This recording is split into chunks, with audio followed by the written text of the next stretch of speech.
Olá a todos, como vai vocês? Tudo bem, pessoal? Espero que todos estejam muito bem. Todo mundo está descansado agora, né, depois desse recesso nosso. Então, dando continuidade aí. Estamos iniciando a nossa apostila aí 7, né? Correlacionado ao terceiro bimestre, né? A nossa apostila 3, digamos assim. Bom, na sequência, né? A continuidade do material é sobre os processos de transmissão de calor, certo? Então nós tínhamos estudado na apostila anterior aí os tipos de calor, apostila 6, né? Estudamos temperatura, estudamos calor, os dois tipos de calor, né? Latente e sensível. E agora vamos estudar esse fluxo de calor, né? Que é o processo de transmissão. Processo de transmissão de calor e estudos de um gás. Lembrando que calor, né, e gás devem ser avaliados e estudados juntos. Então existem várias aplicações, né, desse conceito, desse conteúdo aí. E as transferências de calor mais conhecidas são o processo de condução térmica, convecção térmica e irradiação térmica, né? Então nós vamos seguir o processo da apostila, né? É o processo de condução. Vamos seguir na ordem. Então o primeiro tópico que a apostila traz para nós é esse aqui, falando do tipo de calor. Então o calor é transmitido de modo espontâneo do corpo de maior temperatura para o corpo de menor, né? Então esse conceito nós já estudamos ele há um bom tempo, né? Já temos esse conhecimento aí prévio, digamos assim, né? Avaliado aí há um bom tempo.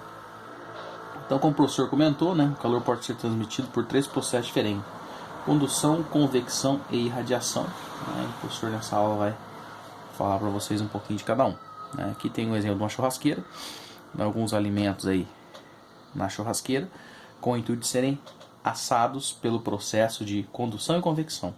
Vamos lá. Assar o alimento diretamente na grelha, no espeto ou no papel alumínio pode auxiliar no tempo de preparo dos alimentos. Cada um desses processos transmite a energia térmica de uma maneira diferente. Vamos ver. Condução térmica. Então a condução térmica vai trabalhar por um processo de fluxo de calor. Nós vamos ver já adiante. É comum assarmos alimentos como frangos em espetos de metal. Os metais são bons condutores térmicos e possibilita que os alimentos também sejam assados de dentro para fora. De forma curiosa, né, quando a gente coloca no espeto, né, um alimento,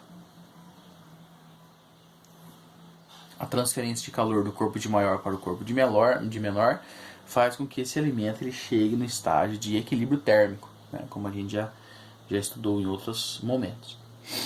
O espeto sendo de ferro, né, o ferro ele é bom condutor de calor, como nós já sabemos. Consequentemente, por um processo aí de convecção, né, o alimento ele é assado de fora para dentro. E por um processo de condução, como tem o espeto aí no alimento, ele pega esse alimento e ele assa de dentro para fora, né, com o objetivo de ficar aí de forma a passar esse calor de maneira igual.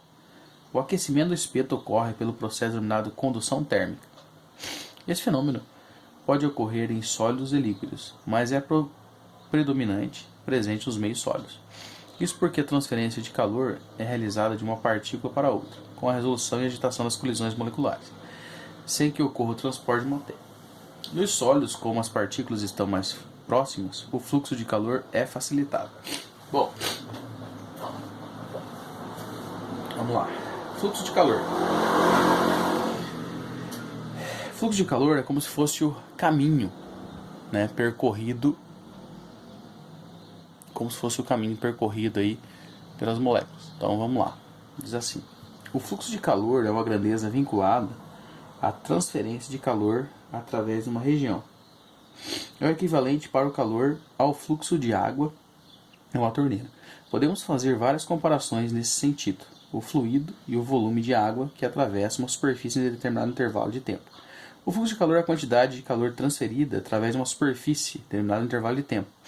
Então aqui nós temos algumas simbologias a ser estudadas.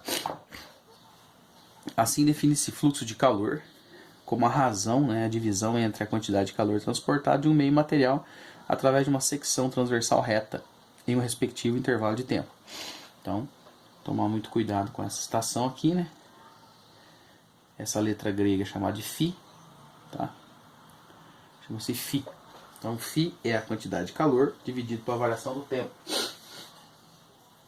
Lembrando que toda vez que nós tivermos aí letra minúscula, tá? T minúsculo e tempo. Então, o fluxo de calor pode ser compreendido como a taxa de energia térmica que atravessa uma área por unidade do tempo.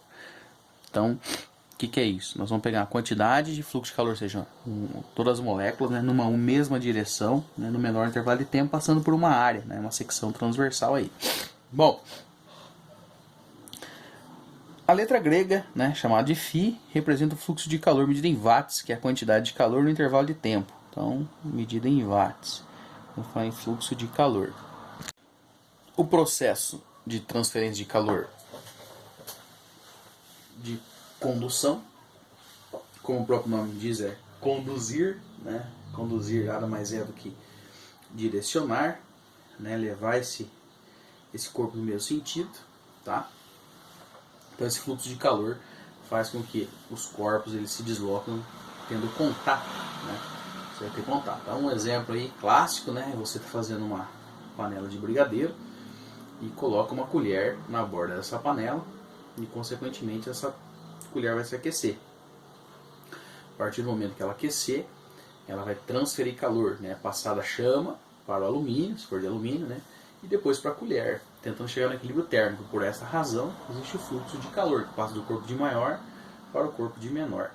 Tá? Então, chegando no equilíbrio térmico, claro que nós colocamos a mão ali, vai queimar, né, a nossa mão. Tá? Então, seria nesse processo. O fluxo de calor transmitido de uma extremidade para outra em uma haste depende de 3 grandezas, respeitando-as das seguintes relações. Ela é diretamente proporcional à área da secção transversal, como a gente viu na página anterior. A diferença de temperatura entre os dois pontos analisados, seja o ponto final e o ponto inicial, mas inversamente proporcional ao seu comprimento do objeto. O fluxo ainda depende de uma constante proporcionalidade, conhecida como coeficiente de condutibilidade térmica, simbolizado pela letra K, e que depende do material que a constitui a haste. Em seguida, é conhecido como lei de Fourier. Bom, então vamos entender o seguinte. Primeira coisa, Φ, né, é o fluxo de calor. Coeficiente de condutibilidade térmica, a área da secção transversal. Então é claro, né, pessoal, quanto maior a área, né, maior a dificuldade, maior também será o tempo para chegar no equilíbrio térmico. T maiúsculo, né, temperatura final menos temperatura inicial, que a apostila representou 2 e 1, né, final e inicial, dividido pelo comprimento, que nesse caso seria o tempo aí, ok? Unidade de medida seria o joule, tá? Joule segundo, metro e Kelvin. E a área da secção tem a condutibilidade térmica. Condutibilidade térmica tem uma tabelinha, né, que a gente vai seguir, ok? Convecção térmica, né? O que vem a ser o processo de convecção? Convecção é um processo onde não tem o contato, é apenas a aproximação. Então, numa churrasqueira também, durante o processo que você está fazendo o churrasco, né, que você está assando a carne, quando você coloca a carne no espeto, é um processo de condução, que tem contato, né? A convecção é o calor que chega por aproximação também, né? De forma muito usual, é comum a gente ver também nas geladeiras, né? A geladeira tem o fluxo de calor usando densidade, né? O refrigerador fica em cima, né, com o objetivo de, pela massa de ar fria ser mais pesada, né, mais densa que a massa de ar quente. Ela desce no processo de convecção, né, em forma de círculo, retirando o calor, né, e fazendo esse movimento aqui, né, retira esse calor, a massa de ar fria desce, a massa de ar quente sobe. Por essa razão, né, de forma usual, a maioria dos refrigeradores possui o congelador na parte superior, né, com o objetivo único e exclusivamente aí de resfriar os alimentos, ok? Aí, claro, na apostila trouxe a nossa fórmula, que é de densidade, tá?